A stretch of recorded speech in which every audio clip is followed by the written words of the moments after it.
All right, it's time to dungeon crawl. What's up, everyone? Lokioran here, and let's get dived in. So, Rahfa has arrived on the second floor of the dungeon, having quickly moved from the secret tunnel he discovered, which collapses behind him into the second floor. With a full belly from a good breakfast and a good night's sleep, Rafa's ready to fight the dungeon. So just a quick reminder on kind of where we're at. We have 89 XP and a potion of gain health. So we are 11 XP away from leveling up, and we will pop our potion of gain health, which will bop our HP up 15 to 25. So Rafa drinks this potion and is suddenly filled with energy. We have a throwing axe in reserve. We have some health paste for healing, though we can't heal that extra 15. And we're gonna go ahead and just get dived in here in just a second. I'm realizing I forgot to edit some of the things on the sheet, so let's go ahead and do that real quick. All right, popped our potion of gain health, and we're good. All right, so what we had from last time, the tavern, we do get to choose the room. And this is actually a pretty big choice. So we get to control how big the next room is. We do roll to generate its size, but we get to decide what we face. And there's a few different things. There's a few different options we could do. And there's a few different combat encounters we could try to get. There's the apothecary. We could face where is it? Where is the apothecary? I know it's in here. Am I blind?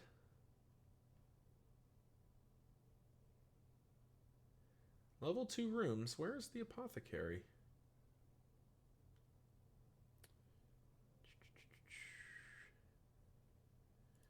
Huh. Maybe I'm misremembering. Maybe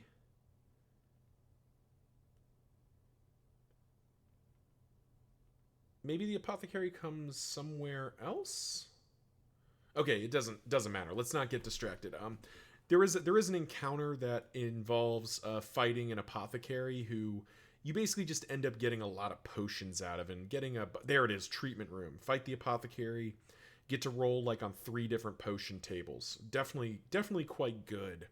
Alternatively, though, we could also roll for Fine Bedroom, which gives us a CT2 roll, and the locked chest is at a -2 lock. So that's 30, and you get 30 XP for opening the door. So that is what we're going to do here, because this is just sort of, I mean, this is my payment. This is my reward for doing smart things. So Rafa will remember the advice he got, saying that there is a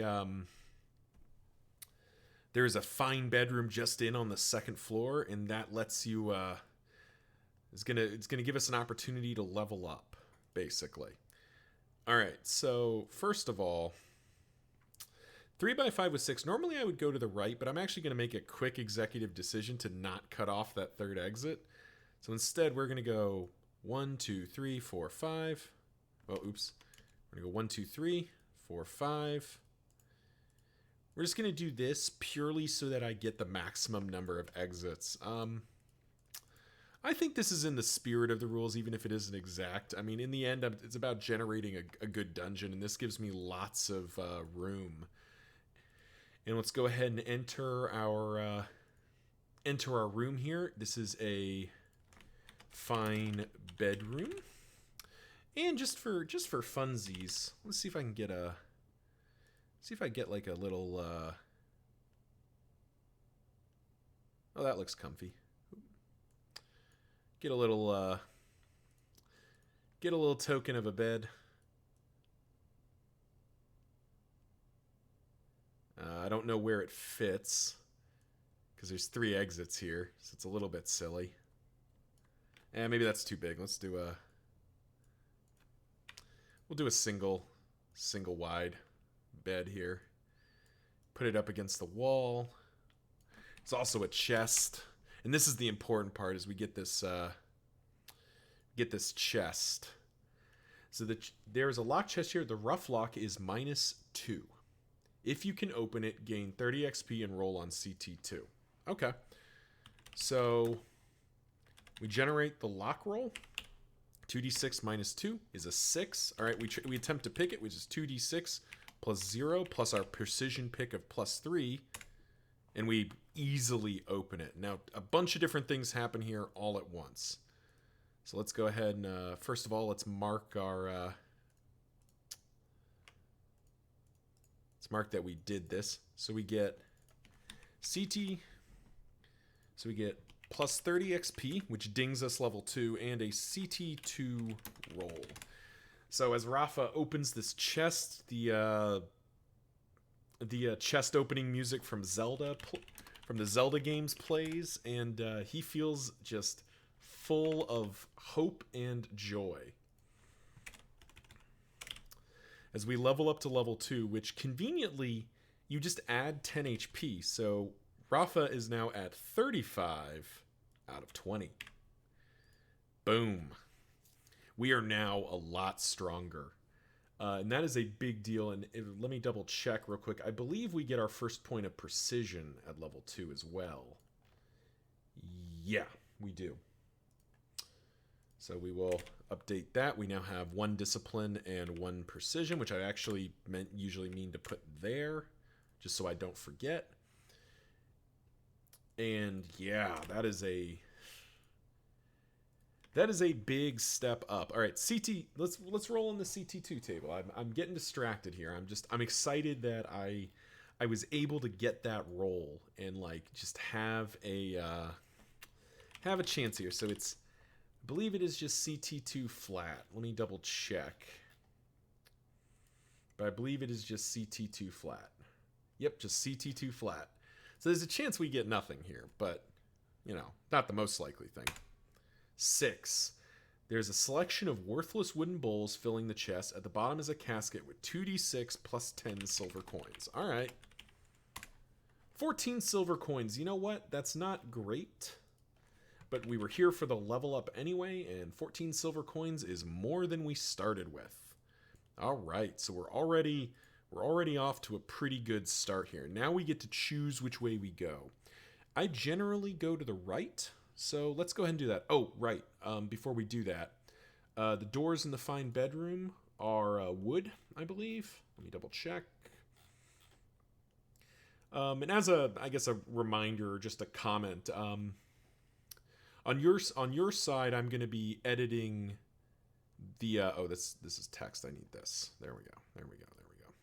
I'm going to be editing in images of the various tables that I am using. We'll check if the door is locked. On my side, though, I do have to go and look at the book. The doors are not locked, so we will just head to the right here, and let's see what gets produced here. 5x2 with no exits, you say? Interesting. So it's 5 wide, so we will go up here. Oopsie. Give me blue. I don't want purple for this. Up 1, 2, 3, 4, 5. So just right into a dead end. But that's okay, because we can make use of this. Let's go 2d6. Let's encounter the room. 5x5. Oh, this is a good one. Oh, oops. That's not what I meant to do. The quartermaster's office. At a cluttered desk sits a gruff-looking person. They are thumbing some documents. They see you. Shout, "Hey, you're not supposed to be here!" And attack. Use the adept stats and roll on IAUT1 afterwards. Random exits, but that doesn't matter. Let's go get a token. Do we have an adept token? Do I have an adept token already made? Adept, blacksmith, dark cleric, mystic, blah blah blah blah blah blah blah. We do not have an adept token. Adept. Do I have like a good? No. Let's see. An adept could be a clerk. Could be a monk. Could be lots of things. Got like a... No, none of those really appeal. No. Plasmid Monk. No. Oh, this guy looks kind of adept. Yeah, this guy looks very adept, actually. All right, there we go. So let's go ahead and make an adept token for future use, and let's meet our contestant here, adept. So 10 HP, 70 XP for the win here. So we were definitely going to be leveling up here very quickly. Alrighty. Well, I've got his card. Oh, and the adept gives a pot 3 roll. That's a very good roll for us. All right, combat start. Round 1. All right, let's get back into it. 3x2. Unfortunately, I believe it is 2x3 that I need. It is, so we can shift to the attack, but it's not the hit I was hoping for. And we jump over. Quick block on secondary 2s and 5s, so he does not block anything we do. We get him for 5s. We blow off half his HP in a single hit. He cracks back. 5x4. He has shift 2 as well. So he does block D6 -1, and unfortunately, our padded tunic does not help with this. So he hits us back, D6 -1, gets us for 3. So there's 3 of our temporary HP gone. But it's okay, because we are still quite strong. 2x4 becomes 2x3 for another 2 damage, so we strike again, just beating down his guard as the adept is trying to defend himself. 6x3, he can't do anything with that, so round 3, 1x6. No, I can't do anything with that, so I miss. Adept hits 2-2. Can't do anything with that either. So round 4, shift +1. 2x2 becomes 2x3. Another 2 damage. We're just getting this guy to death's door here. An adept, it strikes me as someone who would definitely have a potion. And it seems like being on 1 HP, this might be a good time.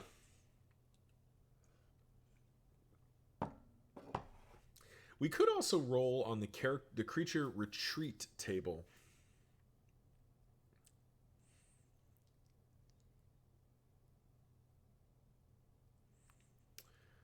We'll do the creature drinks a potion table.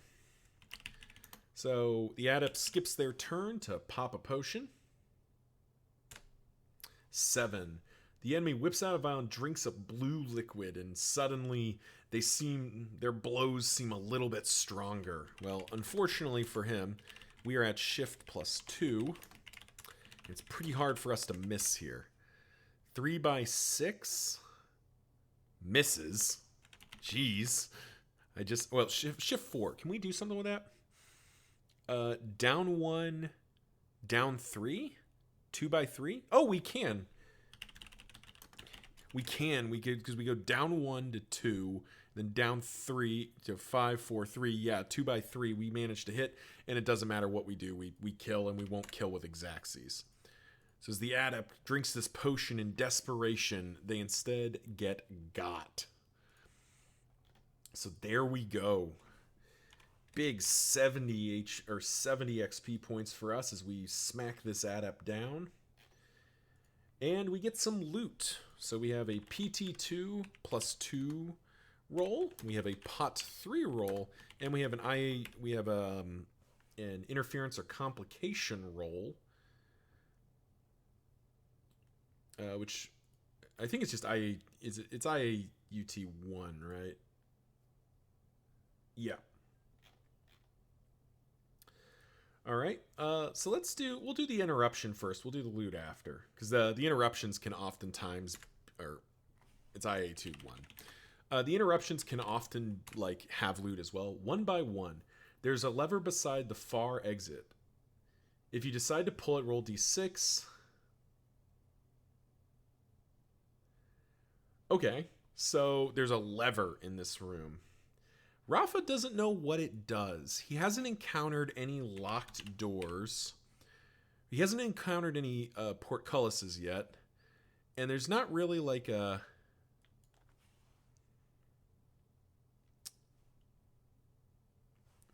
There's not really a compelling reason for him to touch this.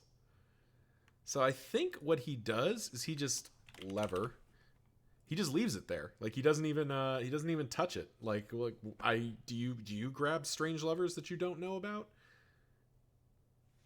This is a unique room, so we do need to mark that. QM's office. So there is a lever here. We haven't pulled it, and we don't know what it does, and we don't necessarily want to find out. So kind of a disappointing roll there, but you know, I don't know. It could be worse. We could have gotten something that got us killed. All right, PT2. So we roll PT2 plus 2. So big money, 7. Few coins rattle in pouch. 3d6 SC, 6 more silver coins, 2d6 gold coins, and 2 gold coins. Man, are we going back to this? Are we going back to everyone in this dungeon is broke, including me? Just all these broke people. Dude's got pocket lint. That's all he's got. And then potions. We have a pot 3 roll. This could be quite good. 3, a potion of gain health. Hey, so we got our potion of gain health came back. That's actually quite good because that saves us a bunch of money. I don't really feel the need to drink it right now because we're still at 32, and you know, like being at 47 would just be wasteful, I think. But yeah, that was a really good room for us. It also cuts off that corner of the dungeon, which is quite good for me. All right, so we'll advance along here. Seeing that this room is blocked off, I'm actually going to go back. And we're just going to kind of clear off the right side of the dungeon here. See if we can't do something with that. So another 2x5. So it's kind of some nice parallelism here with 2 exits.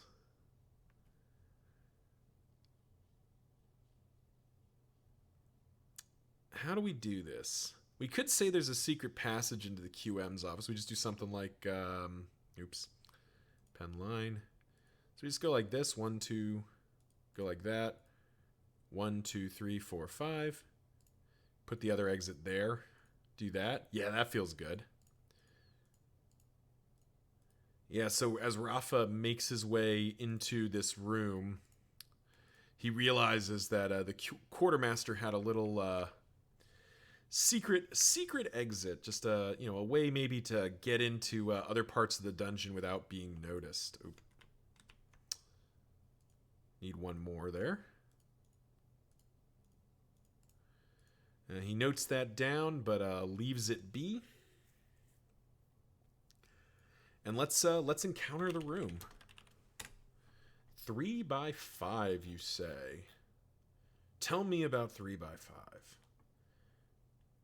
Okay, so 3x5 is the throne room. We can't encounter it till we have at least 60% of the dungeon cleared. That is the final boss room, so we will re-roll. 6x4 instead. Okay, the chapel. Okay. The chapel. Spell it right. There are some pews here and a selection of odd chairs and a simple wooden pulpit. A dark cleric stands behind the pulpit, points at you, calls you a heretic, and attacks. All right, I do believe I have a dark cleric token. Dark cleric, where are you? Dark cleric, there you are. Hey, bud. Let's go fight a dark cleric.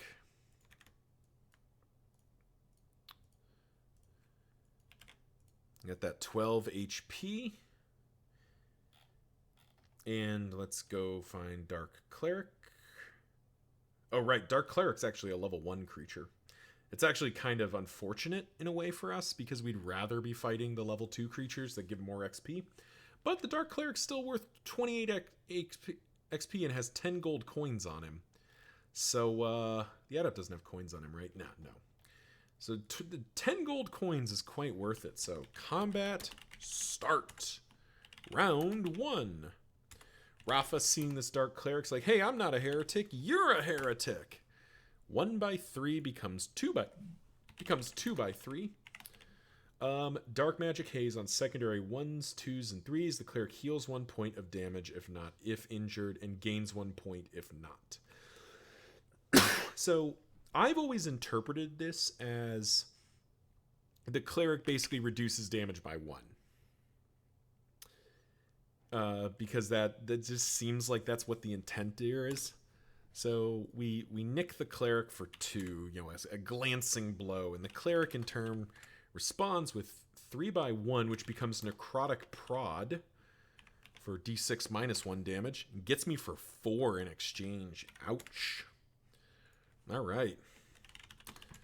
So this guy definitely came to fight. 5 by 1 becomes 5 by 2. And once again, +1, -1.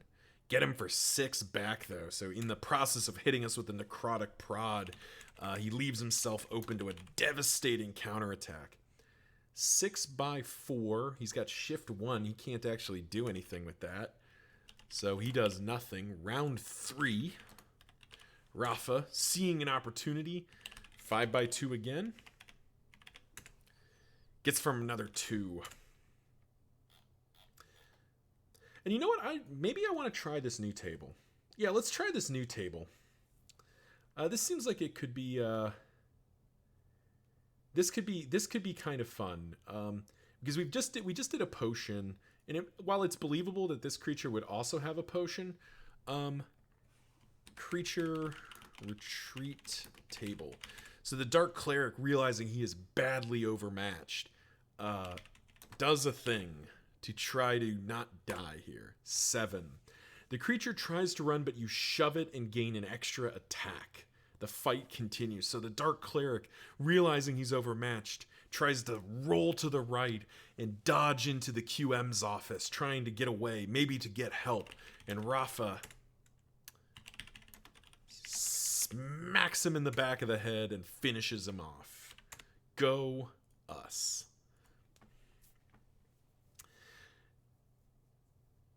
Yeah, we're lucky we didn't roll low there. There's some pretty bad stuff there.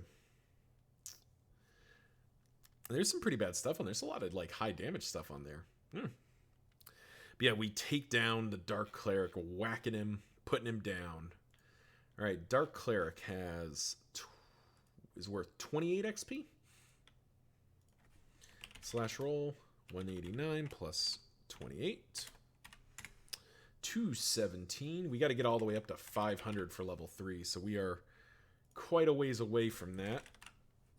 But we are making good progress. Alrighty, we got RPT 2 and 10 GC. Plus, the room offers us something as well, I believe. Rolls a RATT1 plus 2. And I don't know if everyone noticed, I tried to call it out in the editing, but I did actually roll on the wrong table last time. I meant to roll on the RATT table, the Religious Artifacts table. And instead, I rolled on the Rubbish pile. Now, funnily enough, it was basically the same result. It was the same kind of stuff, so it didn't really materially affect the game. But I did want to call that out, as I am aware of it. It was, a silly mistake, the kind of thing that, happens, and you try to fix it if you need to, but in this case, I don't feel compelled to. So, RPT2 table, 8. There are some Ilios petals and Dancoma stems. Ooh, that is nice. Those Ilios petals get us a little bit closer because we still have some Scarlet Erivitus. So, those that Ilios petal gets us close to another round of health paste. Which is quite good. So you got to be happy about that. Next up, we just add 10 gold coins. So this is where all the gold's been hiding. This guy's got it. And then finally, Religious Artifacts table. And I'm actually going to make sure to roll on the Religious Artifacts table. 9. There's a small ornate casket here, which you slowly open and find a pouch with 4 gold coins inside. Well, that's, I mean, I guess that's something. So we're up to 16 gold coins. That's actually material. Plus 20 silver coins, so really 18 gold coins. We're well on our way to being able to buy a set of armor. The chapel has curtains as it exit. They're mechanically the same as archways, so I don't mark them. But that is the exit here. And yeah, looks like we're clear to just keep going here. So let's oop. Don't do that. So let's keep going. One by one with a single exit. So the exit's going up, but how big is this room? 3 by 6 with a single exit. Wow. Seems like the kind of seems like the 1, 2, 3. The dungeon is cooperating here. 1, 2, 3, 4, 5, 6, because that fits perfectly into this space. Isn't that lovely? And we roll 2 by 6. Oop, wrong thing. Roll 2 by 6 for the room. Let's see what that means. 2 by 6. 2 by 6 is the kennel. Oh no, I don't like fighting doggos. We do not like fighting doggos. I'm a big dog lover. So we will be saying that we knock the dogs out or drive them off, because, you know, doggos are my friend. There are 2 wooden kennels here and a pole attached to which by a long lead is a dog. An adept stands and releases the dog. Roll on L1D. After the dog, face the adept. Wooden doors. And this is a unique room. And the door is not locked. So let's get our labels in. Kennels. Or the kennel. All right, so we do have another adept. And I'm actually going to make a ruling here. That actually I'm going to do because it actually makes the fight a little harder. The adept will join if the dog goes down or it's round 3. Basically, this, you know, by the book, this guy just sits there and watches the fight all the way through. But I actually think it's more interesting if he is like, you know, he initially releases the hound and is figuring like, oh, the hound will get him. But if it looks like we're winning or that the hound isn't succeeding, the person's like, all right, guess I'm going in. So that's what we're doing there, but first we need to roll on level 1 doggos. Get our table here. 2, that is a work dog. So we just get a... Do I have a... That's Shadow Mastiff. That's way too cool for this. Do I have a dog token? Nope.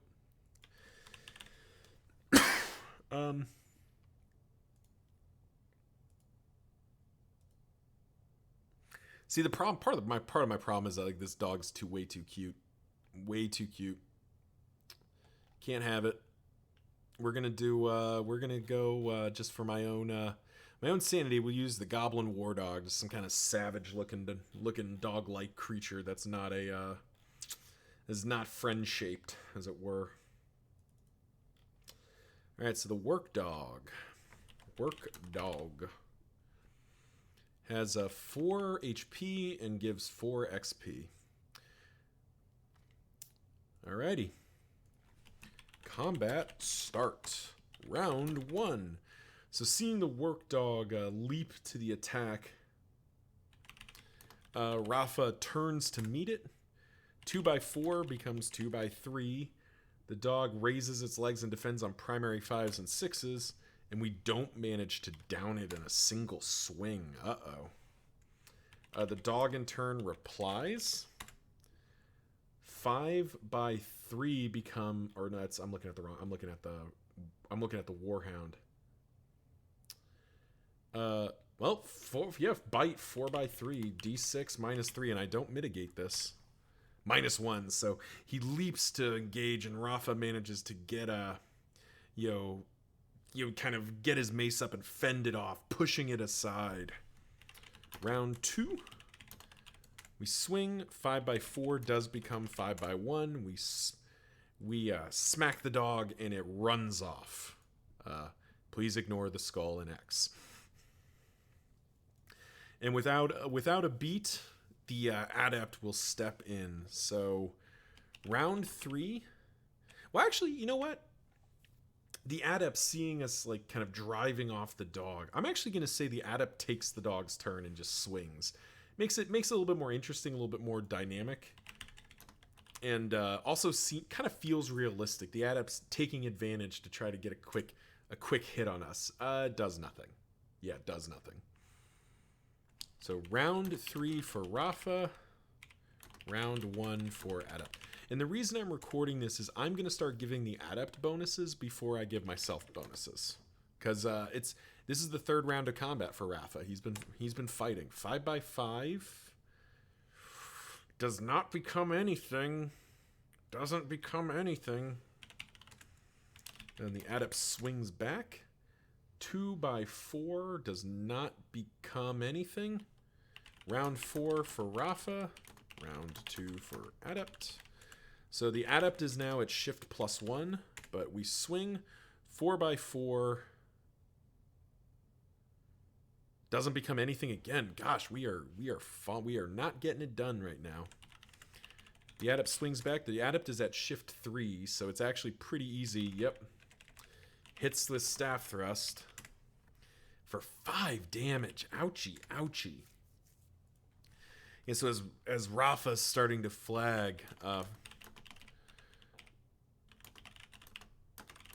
the adept's taking advantage. Rahfa having to defend himself while already kind of tired from the combat. All right, that does become 2x3. Adept doesn't mitigate this in any way. 7 damage, just clocks the adept for most of their HP. And we've done the adept and the previous adept and dark cleric have both done rolls.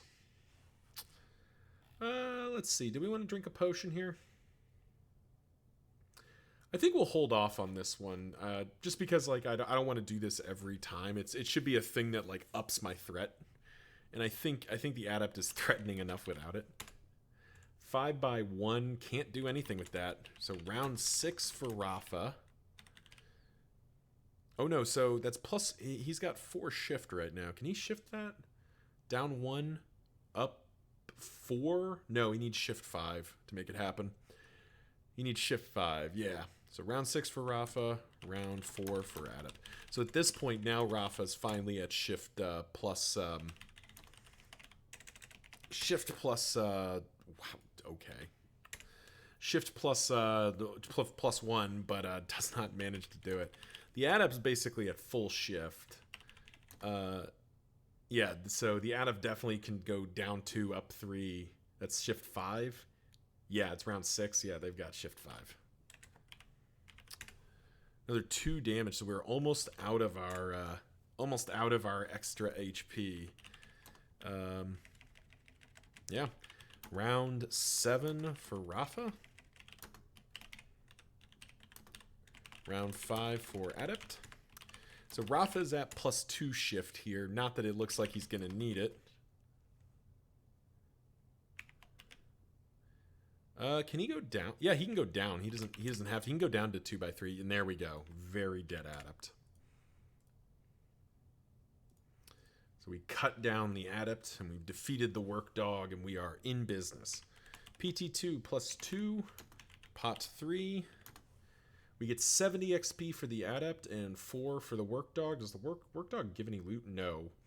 So in total, oh, and we need to check what the kennel drops. Kennel. Nope. No loot from that. So we'll just pop up our...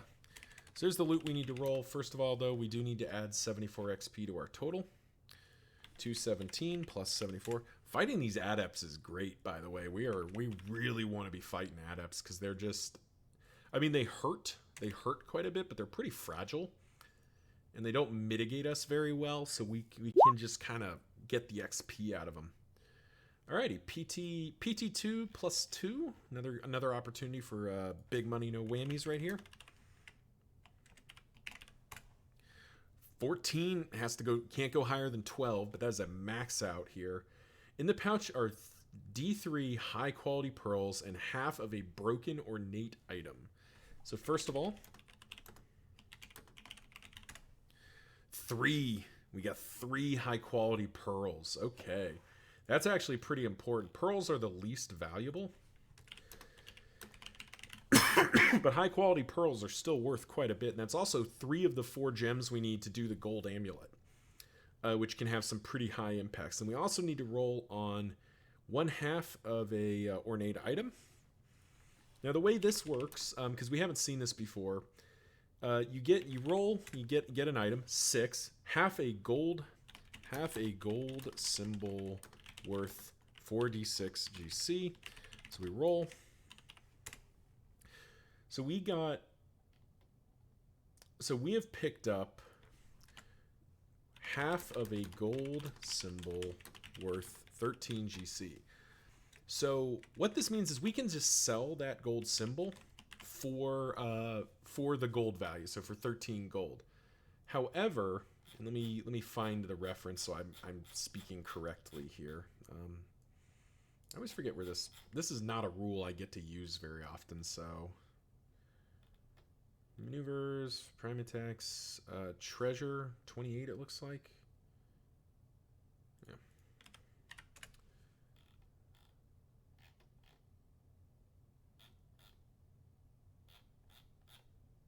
Calling for favor, special favored items, armor checks. Maybe I gotta do some control F stuff here. Ornate, gotta spell it. It would help if I spelled it right. There we go. Half an ornate item is page 19. Okay, I was off by 1. Boop. If you find same halves together, their value is tripled. Yes, that's the thing I was thinking. So right now we have an item we can sell for 13 gold. If we find the other half of a gold symbol, we get to triple the combined value of the gold. So we can get a lot of money for it. So that's a very nice pickup for us to get as a potential future piece of loot. While we're here, we also get to roll on pot 3. So this guy was loaded for what it's worth. 5, a potion of willpower. Another good item to get. I believe potion of willpower is +1 dexterity for the floor, which we could actually, just pop right now. That is not a bad thing. Yeah, +1 discipline for the floor, but it's also worth 30 gold coins. So we could just wait, which is what I think we'll do. So that takes care of loot. The door is not locked, and I think we just continue. We're kind of on a roll here. And that'll do it for part 1. Thank you all for watching. Remember to like, comment, subscribe. You know the drill. Let the YouTube algorithm know I make content that you and people like you like to watch. Details about where you can get 2d6 Dungeon are down below in the description. And yeah, this will do it for part 1. See you in part 2.